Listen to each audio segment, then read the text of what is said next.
আর ভর্তায় আমার কোনো অরুচি নেই, যত ধরনের ভর্তা হয় করুক, 10 পদ 20 পদ যে কয় পদের ভর্তা পারে করবে, অসুবিধা নেই, ওটা ছাড় দিলাম। আর বেশি কিছু লাগবে না, আপনি করেন ওই যে খাসির মাংস লাগবে না, খাসির পায়া টায়া জয়েন্টে যে পুরপুরা আর আছে না, ওই আড্ডিগুলি যেন একটু গুণা করে দেয় আমার, ওটা খেয়ে আমি খুব মজা পাই।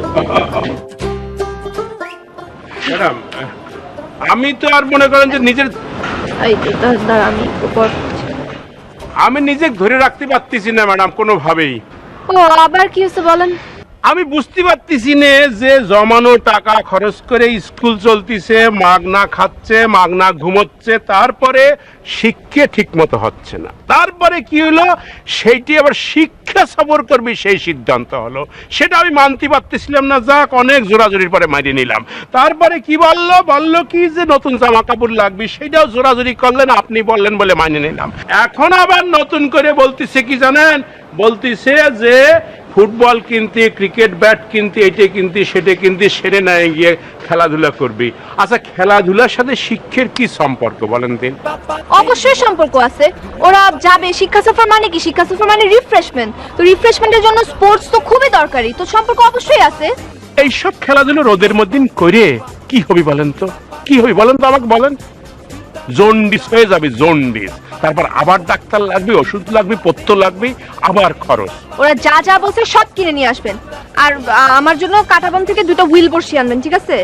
আমার মাথায় একটা বুদ্ধি আছে ম্যাডাম, সেটা শেয়ার করার জন্য আপনাকে আমি খুঁজতেছি। মনে করেন যে এইসব ফুটবল ক্রিকেট না খেলে একটা সাপ লুডো কিনলাম বড় দেখে, সেদের 4-5টা ফটোকপি করে ফেললাম, তারপর সবাই মিলে খেললো। সাপ লুডোতে কিন্তু ম্যাডাম শিক্ষার একটা ব্যাপার আছে, ঠান্ডায় বসে গাছের ছায়ায় খেলবি, সেনে 1 2 3 6 পর্যন্ত ঘর আছে, অঙ্কের শিক্ষা আছে, আর একটা শিক্ষা আছে জীবনে যে সাপে খালি একটা বিপদ, সামনে যে কোথায় কোথায় জীবনের বিপদ থাকতে পারে, সেটার একটা মনে করেন যে অভিজ্ঞতা, একটা শিক্ষা হয়ে গেল, বুঝছেন? যেটা বলতেছি সেটা করবেন। শুনেন, আপনাকে যে বাস ভাড়া করতে বলছেন, বাস ভাড়া করছেন? সেটা তো করে ফেলেছি, সেটা নিয়ে আপনার কোনো টেনশন লাগবে না, আমার টেনশন তো অন্য জায়গায়। অবশ্য একটা কাজ আমি করেছি বুদ্ধি করে, সেটা হলো যে ওই স্যার বলেছিল যে বড় বাস এসিওয়ালা ভাড়া করতে, আমি চিন্তা করে দেখলাম, হিসেব করে দেখলাম যে একটা 18 সিটির মাইক্রো ভাড়া করলে এসিওয়ালা আমাদের হয়ে যায়, 2 জন বেশি থাকে, সেই 2 জন নাহলে আমরা ওই যে মনা আর সাধু যে ছোট আছে ওখানে ছাদে বসাই দিলাম, আমরা ছাদে দেখতে দেখতে। আপনি কি পাগল? ওরা যদি ছাদ থেকে পড়ে যায়, আপনার কি মাথা প্রবলেম আছে? না, সেটা নিয়ে কোনো টেনশন নেই, ছাদ থেকে পড়ে সে ভয় থাকলে পরে আমরা 2 জন ছোট মানুষ তো কোলে নিয়ে বসলাম, আমি মনাক কোলে নিয়ে, সাধুক কোলে নিয়ে বসলাম, আপনি মনাক কোলে নিয়ে বসলেন, ছোট মানুষ। ফাইজলামি করে যান আপনি, যান এখান থেকে।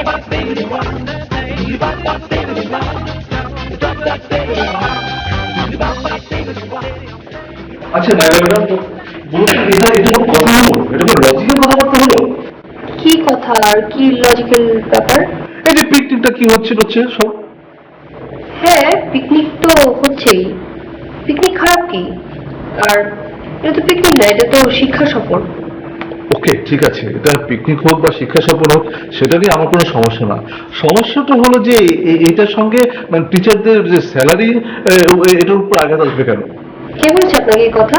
ওই যে খলিল, ওনাকে আমি বললাম যে শিক্ষা সফরে নাকি যে বোনাস দেওয়া হবে সেটা শুধু স্টুডেন্টরা পাবে নাকি টিচাররা পাবে, তখন সে বললো কিসের শিক্ষা সফর, কিসের পিকনিক, এগুলো তাং ফাং উল্টা পাল্টা এটা সেটা নানা রকম কথা বললো। এখানে যে ব্যয় হবে সেটা নাকি নির্ধারিত হবে টিচারদের স্যালারি থেকে। বলেন, এটা কি মেনে নেওয়া যায়? এটা সম্ভব? এটা তো অমানবিক ব্যাপার না? ইলজিক্যাল ব্যাপার না? দেখেন, আপনার প্রথমত ভুল হয়েছে, আপনি খলিলের সাথে গিয়ে কথা বলেছেন।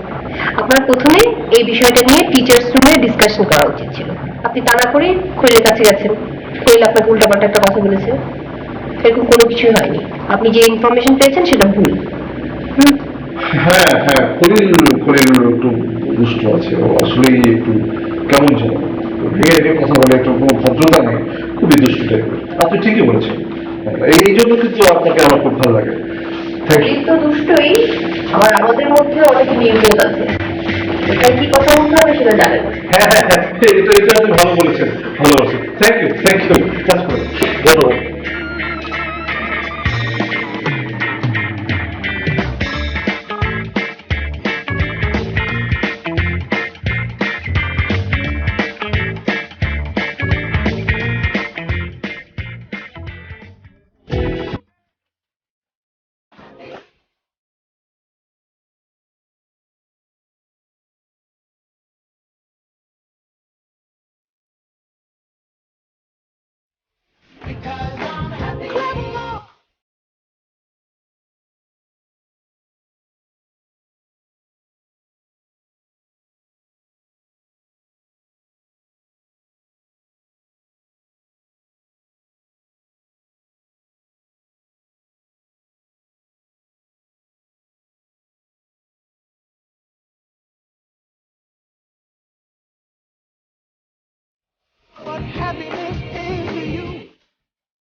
আসো দেখো কি দিল।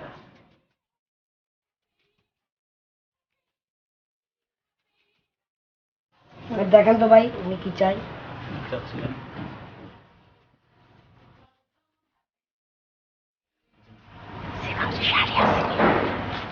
তুমি জিগাও, লজ্জা পাওয়ার কিছু নাই। সব আপনার দোকানে শাড়ি আছে? হ্যাঁ শাড়ি আছে তো, 3 পিস আছে, শাড়ি আছে, কি দেখবেন? নাও শাড়ি বলো, দেখেন তো ভাই শাড়ি। এটা ভালো হইবে। এই যে এটা আপনাকে মানাবে ভালো। এই মানে তোমার মন মতন পাইছো কিন্তু। হ্যাঁ দেখেন, অসুবিধা নেই, গায়ে লাগা লজ্জা কিছু না। দেখো লাল তাবিজের লগে গেছে তো এটা সুন্দর। হ্যাঁ তোর টিকে দিও আমার দিয়া দাও। না সে আমি কি অন্য জিনিস কিছু ইনভেস্ট। আরে কোন দিকে ভাই এটা কি, এটা কি, এটা দাম টাম ভাই? দাম 2500। হ্যাঁ এত মাত্র জিনিস 2500। হ্যাঁ সাধু এটা তো মেলা দাম হইব, আমরা তো টিয়া কম কস না, একটু কম দামের জিনিস দেয় ভাই আপনি এগুলা রাখেন। কম দামে চাচ্ছেন, আর একটু কম দামে?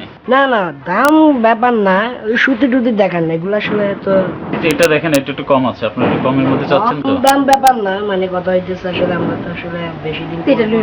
হ্যাঁ এটা না, তাহলে প্যাকেট করে এটা দাও, একটা প্যাকেট দাও তো, টাকাটা প্লিজ ক্যাশে দিয়ে।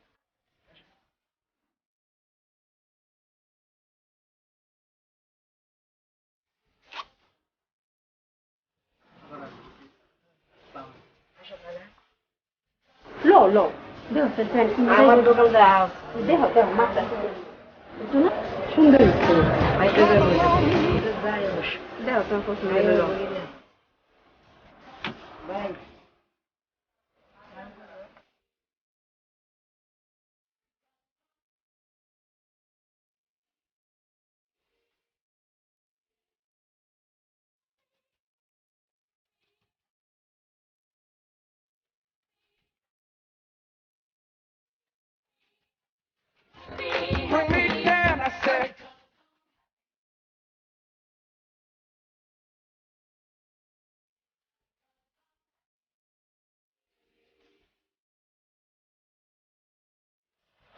আমি বললাম তো মাইকের কোনো আওয়াজই পেলাম না, মাইক নাই, জিনিস নাই, আমরা বিধবা পিকনিক।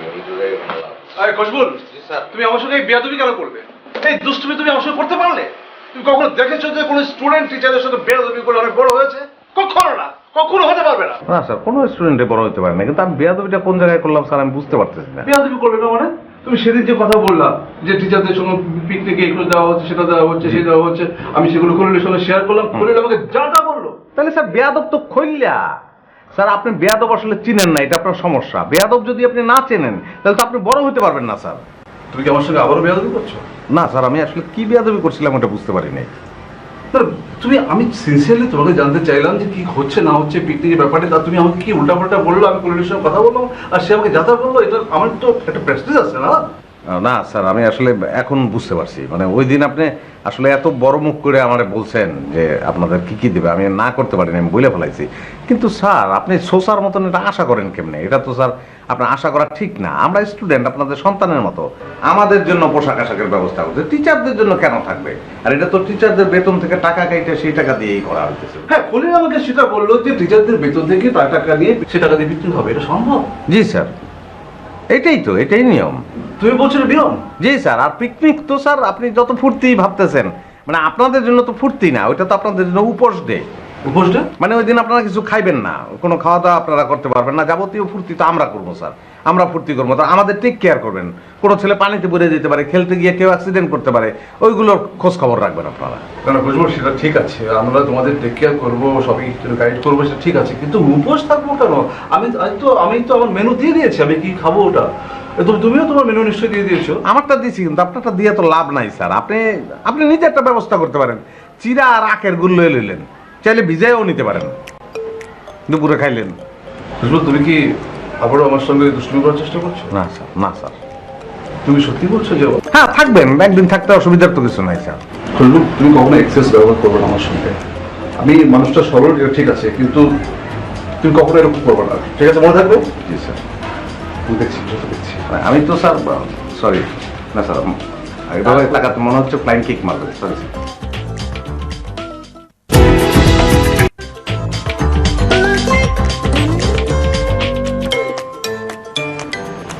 না না ম্যাডাম। সালেপা, আপনাকে তো আজকে অনেক সুন্দর লাগছে। হাসা কইতাছুই নাই মস্করা করতেছুই? আরে না, সত্যি সত্যি বলছি, আপনাকে খুব সুন্দর লাগছে আজকে। সুন্দর আর লাগবো কেমবা, সারাদিন শরীরের উপরে যে কাটা কাটনি যা। আরে না, আপনাকে দেখতে আজকে অপূর্ব লাগছে। শাড়িটা খুব সুন্দর হয়েছে। কোথা থেকে কিনেছেন? কন্যা যে ম্যানেজারে তো কতবার করে করে মা তো ফায়ার দৌড়ছি যে আমার একটু লয়ে যান ভালো একটা মাঠটো হইলে তো গেছে না, পরে সাধুরে লয়ে গেছিলাম। মায়া গো, সাধু তো অত বড় মার্কেটে লয়ে গেছেন, ঢুকতুই কি দেখি কি ঠান্ডা ভিতরে, আর অত তার বেটটাই শাড়ি ফুরে না সুন্দর কালো রয়েছে, একজন দিয়ে আত আমি তো মনে করছি হাসাই বুঝে আমার সালাম দিতেছে, আমি সালাম দিছি বলে এটা আটটা ধরতাম গেছি। মায়া গো দেই কাটা হাসতাম না তো পুতলা। আপনাকে ওই কাঠের পুতুলের মতো আজকে অনেক সুন্দর লাগছে। হ্যাঁ সাকাই ভাই না কপি? আজকে কফি খাই, যেহেতু আপনাকে অনেক সুন্দর লাগছে। বেশি হইরা দুধ দিয়ে ঘন হইরা জকা কপি খাওয়াই মজা লাগবো। আলতো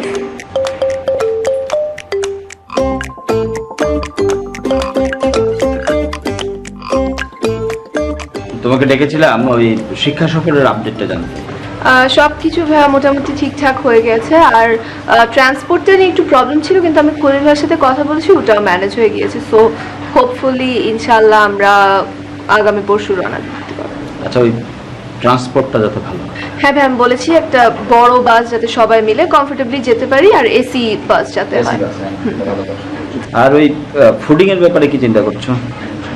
ফুডিং এর বিষয়টা আসলে ভাই আমি চিন্তা করেছি যে আমরা সবাই মিলে বাসে বসেই আর কি তাহলে সব একসাথে মিলে ব্রেকফাস্টটা করবো, আর ওখানে গিয়ে লাঞ্চ করব, মাঝে মাঝে একটু স্ন্যাক্স, আর স্কুল থেকেই সব রান্না করে নিয়ে যাবো যাতে ওখানে গিয়ে হ্যাসেলতে না হয়। আর একটা বিষয় মাথায় রাখতে হবে, আমরা যাতে আর্লি ওখান থেকে রওনা দিতে পারি।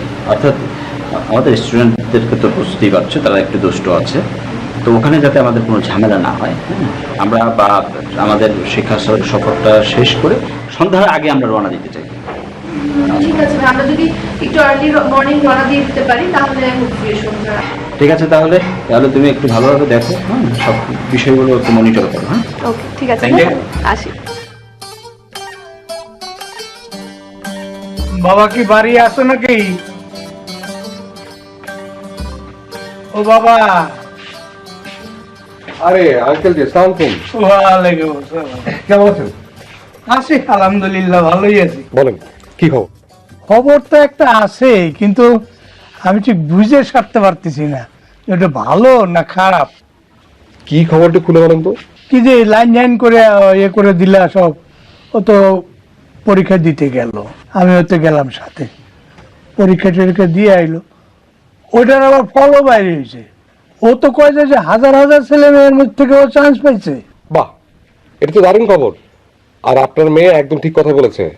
ঢাকা বিশ্ববিদ্যালয়ে হাজার হাজার ছেলেমেয়েরা পরীক্ষা দেয়, কিন্তু চান্স পায় আপনার মেয়ের মতো মেধাবীদের কয়েকজন। কি আমি বলেছিলাম না যে ভালো রেজাল্ট করবে? আপনার মেয়ে কিন্তু এখন শুধু আপনার গর্ব না, এই গ্রামের গর্ব, এবং একদিন এই দেশের গর্ব হবে, আমি বলে দিলাম। সবই তো বুঝলাম বাজান, কিন্তু এই বর্তমান যে অবস্থা, আমার তো চতুর্দিকে সব বেড়া চড়ে লেগে গেছে। এখন ও থাকবো কই, খাবো কেমনে, কি দিয়ে কি করবো, আমি নিজে কোনো কিনারা পাইছি। এটা তো কোনো সমস্যাই না। আচ্ছা, ঢাকা বিশ্ববিদ্যালয়ে কি আর কোনো ছেলেমেয়েরা লেখাপড়া করছে না? গ্রামের ছেলেমেয়েরা যাচ্ছে না সেখানে? আপনার চেয়ে অনেক বেশি সমস্যা আছে এমন মেয়েরাও সেখানে লেখাপড়া করছে। সেখানে তো রুসরাতের কোনো ব্যাপারই না। আর থাকা খাওয়ার অবস্থা তো প্রথম কয়েকটা দিন হয়তো একটু কষ্ট হবে, কিন্তু 6 মাস পরে ও তো হলেই সিট পেয়ে যাবে। আর আপনি এইগুলো এত চিন্তা করছেন কেন? ও যে লেখাপড়া করবে, ওর বেতন কত হবে আপনি জানেন? মাসে হচ্ছে 10 থেকে 15 টাকা। হলে যে খাবার খরচ, সেটাও খুবই সামান্য একটা খরচ। একটু তেলেসপাতির ব্যাপার। হ্যাঁ, তেলেসপাতি, কিন্তু আসলে কি খরচ এত কম? সেটা কিন্তু না। তাহলে খরচটা কে দিচ্ছে? খরচ দিচ্ছে সরকার। এবং কেন দিচ্ছে? কারণ আপনার মেয়ে মেধাবী, হচ্ছে দেশের সম্পদ, তাই। এই প্রথম 6 মাস যদি সে সিট না পায় তো থাকবো কই? সেটাও চিন্তার কিছু নেই। ঢাকা বিশ্ববিদ্যালয়ের পাশেই অনেকগুলো মহিলা হোস্টেল আছে যেখানে ইউনিভার্সিটি মেয়েরাই পড়ালেখা করে, সেটা খুবই নিরাপদ এবং ভালো পরিবেশ এবং থাকা খাওয়ার খুবই ভালো ব্যবস্থা আছে, এগুলো একদম চিন্তা করবেন না। ঠিক আছে। আর মহিলা হোস্টেলের খোঁজটাও আমি আপনাকে এনে দিব, কোথায় থাকবে আমি সবকিছু বলে দেবো, কোনো সমস্যা নেই। আর হ্যাঁ, আরেকটা কথা, আপনি নেক্সট টাইম যখন আমার এখানে আসবেন খালি হাতে একদম আসবেন না, সাথে মিষ্টি নিয়ে আসবেন। বাবা ল, তুমি এখনই ল বাজারে, তোমার মিষ্টি খাওয়াবো। চলো চলো। না না না, এখন লাগবে না, আপনি যেদিন আমার বাসায় আসবেন হাতে করে মিষ্টিটা নিয়ে আসবেন, তাহলেই হবে। আর হ্যাঁ, আরেকটা কথা, নুসরাতকে ওর ফলাফলের জন্য আমার পক্ষ থেকে শুভেচ্ছা দিন। ঠিক আছে, তাহলে আমি আসি।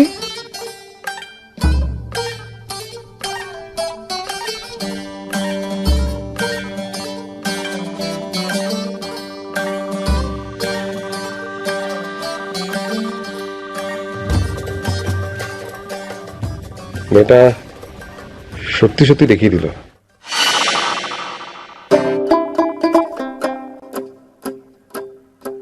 আজহার ভাই, আপনার তো সাহস কম না, আপনি আমার কাছে এসে তাস চাচ্ছেন। চাষ কিন্তু খারাপ জিনিস না ম্যাডাম, হচ্ছে বাইরে বাচ্চাও খেলায়। কি বারান্দা উন্দাকে টাঙ্কি ম্যানকি মানেন নাকি?